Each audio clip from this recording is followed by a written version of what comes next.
Okay, I just wanted to very quickly introduce just kind of how to get through the work in this course, and you have a few options. But first, I just kind of want to give you my basic information. So if you want to follow me on Instagram, where I'll share a variety of things, it's Prof. JM Leggett. And then it would be helpful if you could subscribe to my YouTube channel, where the lectures will be housed and there's additional materials there. And I've included that information here, and it will be also in the text box of this YouTube video. So I have a course website that I've taken a lot of time and trouble to build. And most students, after they get through it, like the end of the semester, they tend to like it. At first, it can be a little bit frustrating because it's new for you, and it's a little bit different than the structure of Blackboard, but I think it's a lot simpler. You can note the website there, but I've also included it in an email sent to you through the Blackboard announcements. The main thing for me is that I have full control over the website, whereas I have very little control over Blackboard. The other things that you should know about is you don't need an account to follow this website. You can see it on your phone. It's actually designed to be viewed on a phone. You don't need to sign in. It's linear, so all you have to do is scroll down. Everything's on one place, or it will open up a hyperlink and take you to the page you need to be on. You can access every assignment through this website. All the links are clickable. And if you want, I mean, you can use both, right? You could use this website and you could go to Blackboard. I've broken each of these sections down into PDFs based on my recommendation of how to get it done per week, or one large PDF. So I think, it's up to you. Everybody has their own preference. Some people still think Facebook is cool. So, you do you. This is why I kind of dislike Blackboard, is that there's, multiple different places that you have to go. It can be very confusing. And then I want to highlight, it says courses where I am an instructor. So I don't see what you see. And that's another kind of problem, I think. But for those of you who, insist that you like Blackboard, good for you, right? So moving from left to right, upper left to right, this is, the main page that I see, my courses. You'll see in the announcements, that's what I tend to use the most because it allegedly goes directly to your email. Let's say you want to do 1 week at a time, then you see week 1, there's the document, you download the document, and then now you have that. If that's good for you, it's in a PDF. You can then go to the right, and then you've got your course content broken down by week. Moving over now down and to the left, you'll see course information where I have the syllabus outline there. So that's everything in one document if you just want to kind of work through it on your own. And you don't need to break things down by week, especially for those students who like to get ahead. This is, what you might do. For students who get behind, this also might be helpful for you. You'll have to let me know. And then also there's the course website, so you can always access the website if you get sick of trying to log into Blackboard and managing the 50 boxes that it wants you to go through. If you look at the black box with the white text, I'm primarily going to use the course information, course content, and then the grade book. I'll tell you right now, I really dislike the grade book. It's very difficult to use for instructors. I will try to do my best with it, but be patient. I guess that's all I have to say about it. It's a nightmare to try to use. I don't believe in multiple choice tests, so I'm not going to give you any multiple choice tests on there. I also think discussion boards are a waste of time, and I've given up on trying to do group work through Blackboard. I also will not use the Blackboard virtual session tool because this is an asynchronous class. So this was assigned as a class that does not have a weekly time. If you don't like that, don't shoot me. I'm just the messenger here. Kingsborough decides what classes are going to meet weekly and which ones are called asynchronous, which means you work on your own time. I don't really have much input there. This class was assigned to me as asynchronous. Just kind of getting into the work itself. So if you just think about week 1, if you clicked the box in Blackboard, then this is what you'd see, right? You'd have to scroll down to see the rest of it in Blackboard. But you'll see I have clickable hyperlinks there. I ask you some questions to think about for this course, and then you start completing the assignments. At some point, you'll click a link that says watch the videos. You'll go to a page and it'll have, I think, 5 videos on it that I want you to watch. And you'll notice that that's the same as the course website. So you can get to the same place either way. And again, just going back to course information, this is where that information is housed. If you wanted to do it just one time, or you can go to the week by week process if that's easier for you. Then, I've also provided something new based on feedback from students last semester. Is I understand it can be confusing to manage your time, so I want to help you as much as possible. These are suggested due dates. I'm not going to punish you if you don't meet these due dates. The exceptions being the obvious ones: the rough draft of the paper, the midterm exam, the final exam, and the final paper. Obviously, I need those to be on time. I can always work with you. So I'm going to say that again. I can always work with you. I'm going to say it one more time. Third time makes it right? So I can always work with you. There's lots of different options that we can work on if something happens or if you fall behind. I'm not here to punish you. I'm not interested in that. And maybe it's because I have a law degree. I'm not interested in whatever value some folks see in, harming students for that reason. So I'm just trying to make it clear to you that I really want the work. And so what you'll see here is on the left-hand order, I've put suggested order, right? This is what makes sense to me, and this is how I loaded it up on the website. A1, A2, A3, those refer to the assignments. You'll see those are only 5%, and there's 6 of them. Obviously, if you get 6 out of 6, I'm going to give you all 5% of your assignment grade. So that would be an A for assignments. If you don't complete all the assignments, then I'll give you the percentage. So 5 out of 6, 4 out of 6, etc. So you might say, well, what are these other things? They're things I want you to complete. I think they will help you, and I think they will improve your grade. But you don't necessarily, I'm not going to punish you for not doing it. I will give you extra credit. I will give you extra credit for doing it, however. The next thing is we're going to have mandatory Zooms just for these, one of these 3 sessions. I'll send out the URL links for that, and you can kind of let me know which one you can make. If you can't make it, we can schedule a separate time. I apologize for the dog in the back. That's Jack.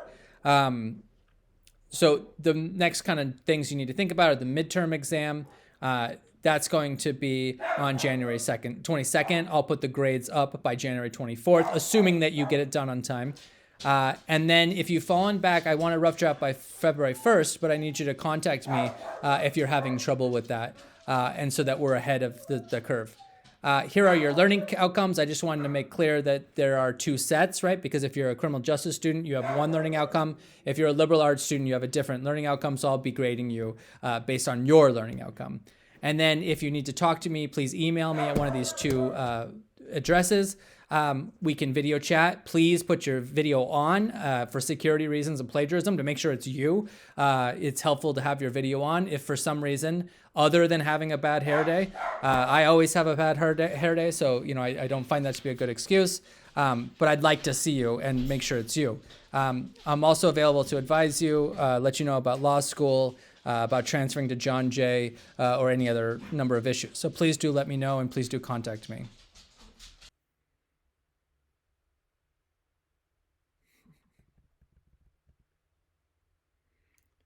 In this video, I want to quickly go over how to use the website, and if you're using Blackboard, where you can find things. If you want to follow me on Instagram, there's my handle, and then I also have a YouTube channel where you can find a variety of lectures. I think I'm only going to have 2 or 3 for this class, but you'll find some previous class lectures and general law as well as constitutional law. So I just want to start off. This class is a fairly unusual class to be offered at a community college.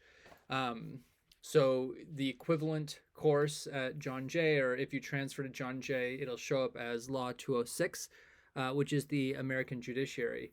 So this class typically is for students who are interested in either going to law school, working in a legal field, legal software, legal translations, immigration kind of advocacy, sometimes social work, depending on what your background is, or even things like the United Nations, international relations, or comparative politics.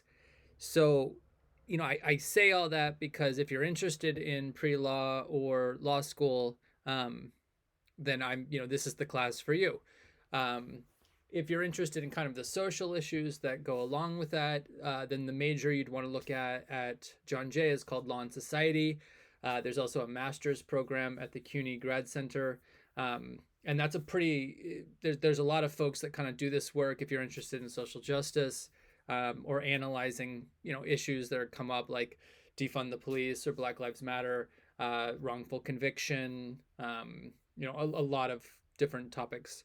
Uh, that said, those of you who are interested in policing, criminology, and other professions like that, this class, can work for you. You would see it as, what part does the judiciary play in constitutional government more broadly? What are your duties to kind of that organizational structure and things like that? And there's actually a long tradition of scholarship, including my own, that look at these relationships that are neither critical nor supportive, but rather descriptive, right? So describing the system and how it works and how it fails to work in certain situations. One thing that's tough about this class, I think, from what I hear from most students, is there's a lot of reading in law school, in law classes. There's a lot more reading in law school, and even more if you're a lawyer. Reading is kind of like the blood of law classes, right? So if it's the legal system, or constitutional law, criminal law, it's a lot of reading. So what I've tried to do is pick readings that are particular, and that provide a good introduction to the concepts, as opposed to reading everything. You can't read everything. But one thing I've noticed over the years, I think this is a great thing, but students, I usually have to convince you it's a great thing. A lot of times students are very shy about this, is that if you come from a different cultural background, it takes a little while to realize that these words mean very different things. So the American judiciary is largely based on Western English tradition, and what is sometimes called Anglo-Saxon tradition, depending on kind of what you're looking at. So the words mean kind of different things than they would in other cultures. I see this as a good thing, right? This gives you multiple viewpoints to look at, which makes learning a little bit easier once you kind of understand the differences. It also kind of sets you up if you're interested in doing international work, which living in New York is something that should always be in your mind as a possibility, even if you decide not to do it. So I'm, more than willing and interested in working with you.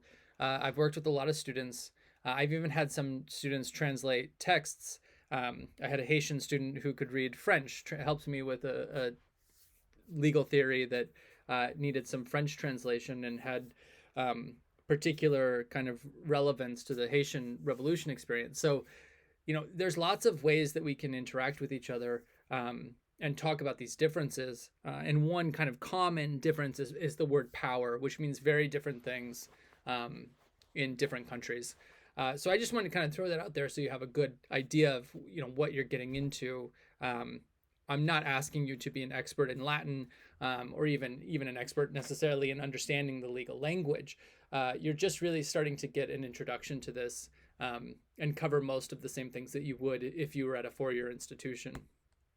Now, I have a course website that I work really hard to kind of maintain, and I have full control over it. I obviously prefer that than any other method. And by and large, like 90% of the students I've worked with over the last 10 years, like this format for a lot of reasons. So the first reason, you don't need an account. You're able to if you want. This website is provided by City University, but you don't have to have one. You do not need to sign in. Everything's accessible to you. It's in linear order, so you can start at the top and then move your way down. You can do that on your phone, right? I've checked it on my phone to see how it looks. You can access every single assignment through this website. You don't need to go to 3 or 4 different places.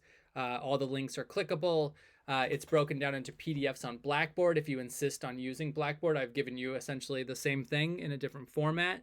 And then probably most importantly on the website, I have links for Justice Academy students who are going on to John Jay. I'll keep uploading like more things as I go through, but it's kind of like a place where 3 or 4 years from now, you could come back and look and see what I've added. And students do that. So, it's something to think about. The website is there on the upper left, and I've also sent it out on Blackboard announcements, which should go to your email. Now, I understand some people like Blackboard, so I won't go into why I hate it so much. But the thing that makes it difficult, and why I even have to do this video is because it's a maze, right? So announcements are kind of the main place where things are shared, because that's supposed to go to your email, whatever email you provided to Kingsborough.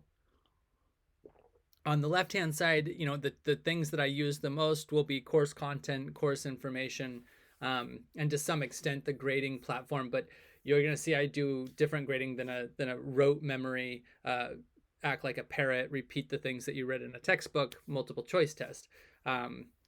So I've organized this so that for the students who need this structure, like week 1, week 2, week 3, I've put a PDF in each of those folders, so you can kind of keep track of your time.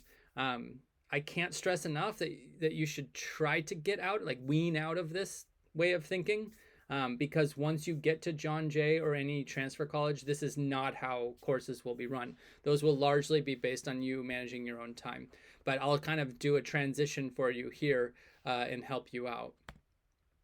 Now, what you'll see for the first week is, it's the same thing as you would see if you went to my website. It's just in PDF format. So you can still click the hyperlinks and that information is there. Now, these are kind of like tentative due dates. I've given you, like, this is what you should do if you hope to do well in this class. Students fall behind and I can always work with you, and feel free to get ahead. In one of the documents, you'll see that I've given you everything kind of organized in a chart. Students have asked for that over the last couple semesters, and so I've been able to do that for you, this work. So I want you to see here, though, that the grading scheme, the test that's 30% is going to be based on your reading comprehension and actually doing the first readings that I give you. And then the zine is going to be this project that I've been working on with students that gets at a little bit better understanding of how ordinary folk can find legal resources useful. So that's going to be, I think, a fairly straightforward assignment that I'll go over in a second. But what I'm looking for here then is for you to make progress through these assignments. And the final exam is only 10% of your grade. Now, for, again, those of you going to pre-law or want to go to law school or interested in legal studies, then this abduction worksheet, this is how lawyers think, right?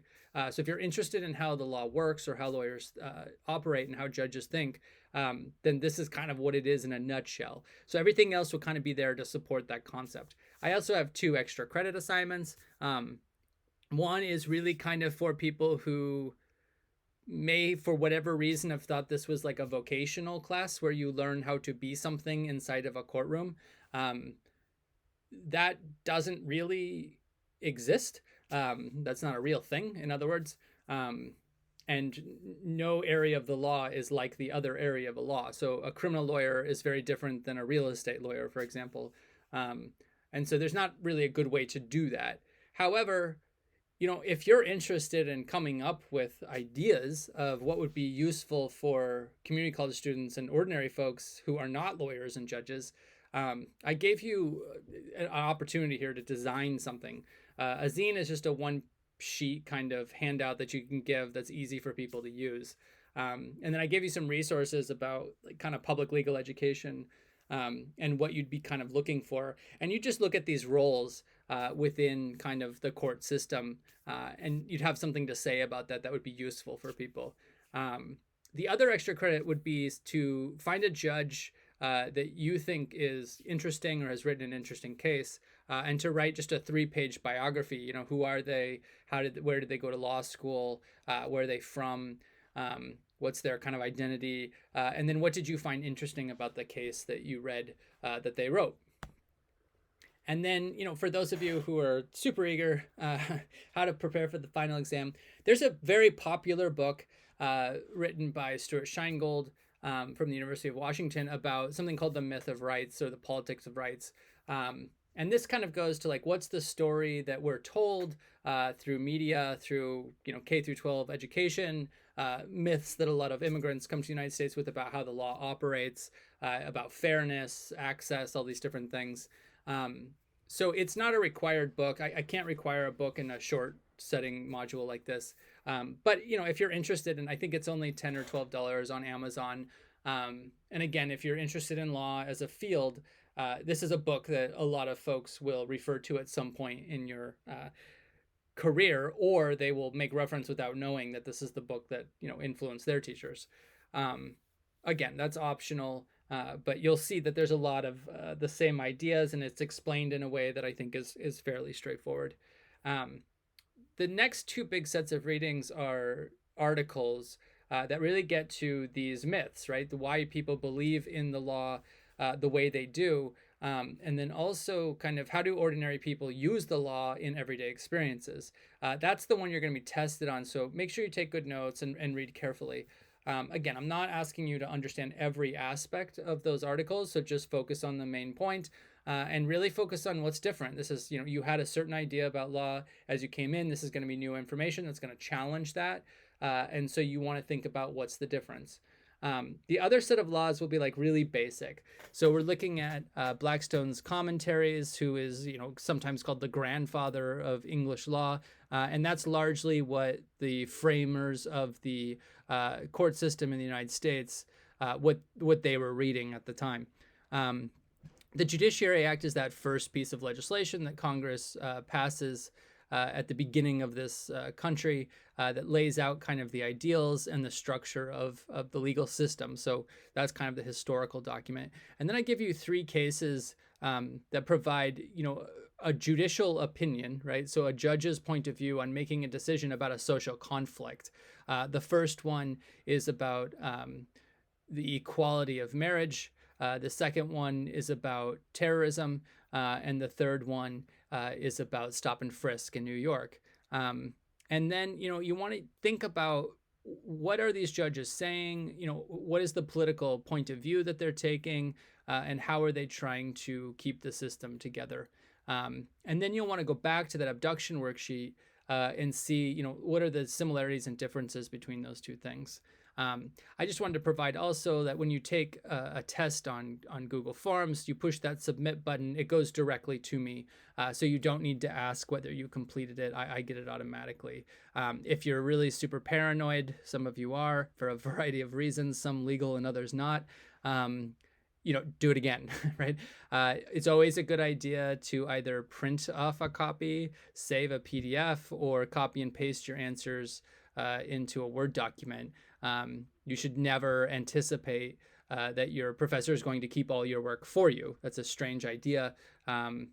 I probably tend to have more student work than the average teacher, but again, it's not something you should get into the habit of. But just rest assured, when you push submit, I get it.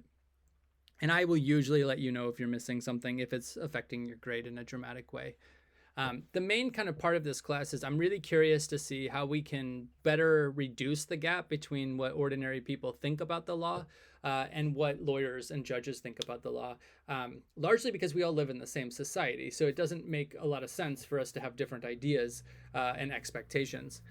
So last semester students, and this is part of a 3 or 4 semester process, but last semester students put together little short zines that present legal information, and your job is going to be to go ahead and look at those, review them, and try to find out like what is useful about them, and what kind of main ideas are they drawing out, and then you want to translate that or put that into a letter to a judge. So it's like you're the translator, you're the negotiator, saying here's what ordinary folks think about the law, this is what we want you to kind of think about as a judge. That should just be one page. I'm not looking for a deep long heartfelt letter here. I'm just saying like let's get right down to the point and like what's the main issue, and then you want to think about a symbol that would go along with that issue, and I'll get into this a little bit later as to what the significance is here, but I provide 3 symbols down below that you can interpret your own way, but that would kind of be examples of what I'm talking about. This will not be a PowerPoint or a 5 3-page essay, right? You may write a 3-page essay to go along with this project. Kind of state like, what did you learn about it? What is legal reasoning? And why would this be helpful for other people? And I can give you extra credit for that. I say that because students, sometimes want to do this. And I'm usually surprised that there's, 10, 15 students that want to write an essay. So by all means, right, I'll take a extra essay. And then just kind of think about this way. This final project, this zine project, will be due on the 13th of February. You can get it done before that. I'm not going to punish you for that. But you should really start getting to the student zine assignments no later than January 27th. I put that in that outline with the checklist, but just want to remind you again here. And then finally, if you get behind or you're feeling stressed or you don't understand something, go ahead and email me. We can set up a video chat. I do need your videos to be on for security and plagiarism reasons. I think that is kind of common sense, but it does seem that this younger generation seems to be anti-video, which is interesting. If you have some super important reason why you can't turn your video on, an unstable internet connection or something else, then I can work with you. But we'll have to verify your identity somehow. And this is going to be a larger problem if Zoom and whatever things become more likely in the workplace. This isn't a habit you want to get into. I understand that you might not like the way you look, but I think you should get over that. So I'm not going to say too much more on that. I mean, I think it's obvious that it would be helpful for your video to be on, but I will work with you either way. We could also use, I guess, the phone function. But again, there's just issues of security and plagiarism. And then I'm available to advise you. And a lot of your professors, we're trying to do more of this and talk more about how to share resources. So I put a resource page up on the course website called the Justice Academy, and that comes from CUNY, John Jay, right, that college, their advisors, and then our advisors at Kingsborough, and I'm going to keep compiling that.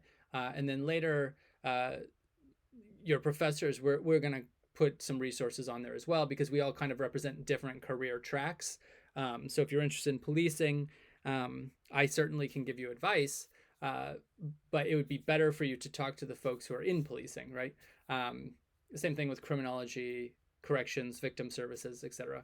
So I think that's all I can give you at this point. Again, this was just to show you how to use the website and or where things are in Blackboard.